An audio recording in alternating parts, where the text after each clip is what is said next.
Chapter 23, geometric optics. So I made this problem up, and I know I made it up a long time ago because I found it in the thing. I didn't want to make up a new one. And sometimes in the past, I would make a problem that did not have a solution, and I hope this is not that problem. If it is, we'll find out. Okay, so I have the printout right here. So I wrote, you find a small converging lens. When you place an object 9 centimeters from the lens, it produces a real image a distance of 13 centimeters away. What would happen if you put an object a distance of 3.5 centimeters away? And then where would you put a screen to get an object to get an image 20 centimeters away? Okay, chalk problems here. So I kind of made this fun, right? Here's my converging lens. I don't know the focal length though. So I can use this. I know the object's at 9, the image is at 13. I can use that to find the focal length. And then I can use that down here to find the image. And that's what we're going to do. So remember, for a converging lens, the focal length is positive. For all lenses, positive object distances on this side, positive images are on that side. If you get a negative image, it means the image is over here. A positive object distance with a single lens means it's a real inverted image. Okay, so let's just start off. 1 over f equals 1 over object distance plus 1 over image distance. Those are the notation the book uses. I have seen P's and Q's. I don't like that at all. I like O's and I's, but whatever, it doesn't really matter. It's all just notations. So I want to find that. It's easy to do. Let's just do it in one fell swoop. 1 over f is 1 over the object distance of 9 plus 1 over the image distance of 13. Notice that I don't care about the units. I don't care about the units because everything's in the same units. So as long as I leave these two in the same units, I'll get that in that same units. I'm going to leave it all in centimeters, and that's fine. So let's just put this, let's do 1 over 9 plus 1 over 13 and then take 1 over that and get f. So f is going to be this. Let's just put it in the calculator. We don't even need to solve for anything because it's already all on one side. Okay. 1 enter 9 divided by. 1 enter 13 divided by. Plus. And then I'm going to take 1 over that. And I get a focal length I'm going to put right on here of 5.31 centimeters. I'm going to put the units there. Okay. So now I know the focal length.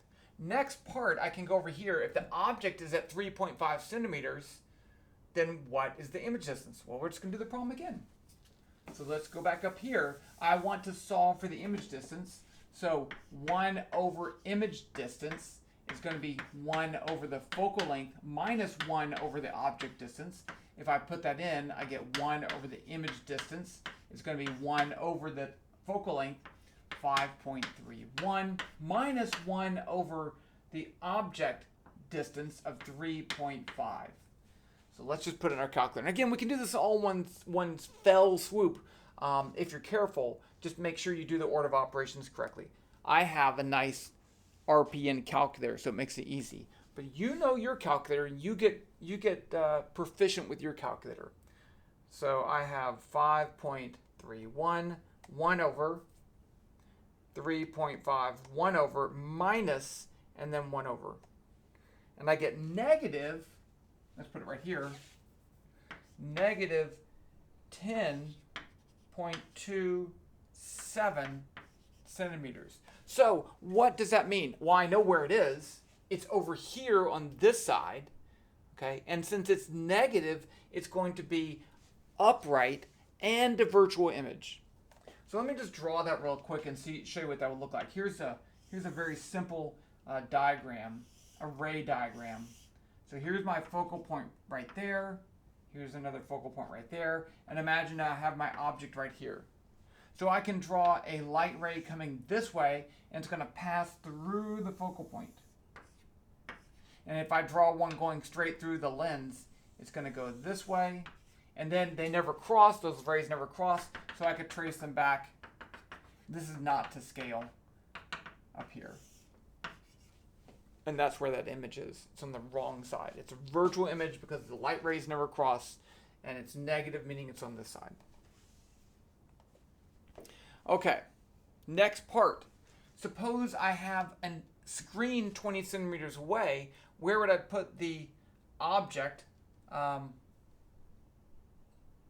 put that in the wrong spot. Negative 10.27 centimeters. Where would I put the object to cast an image on that screen? So really what I'm doing is I'm setting the image distance, right? If you have a lens and you project an image onto a screen, that screen is the location of the image. So we're going back to the same thing. Now we're just solving for the object. So 1 over the object distance is 1 over the focal length minus 1 over the image distance. It's the same thing that we're doing. 1 over DO is 1 over 5.31 minus 1 over 20. Now we'll show you something important in a second. So let's just put that in the calculator. 5.31, oops, drop. 1 over 20, 1 over minus, and then I get 1 over that. So I get DO is 7.2223 centimeters. 7.23 centimeters. Okay. Notice that if I wanted to have a screen, here is my, let's draw a diagram really quick. Here's my lens. Here's my focal point. I cannot make a real image over here, right? Because if that was the case, the image distance would be smaller than the focal length. And so when I subtract this from the other side, I'm actually going to get a negative number. So with just a single lens, you can't focus right there. It has to be past the focal point. Okay. Just a little mathematical thing there for you, because we want a positive image distance, which I set, but you can't have that. You couldn't solve for that and get this less than that, because you get a negative number. You can do it with more than one lens, but with just one lens you can't do it. Okay,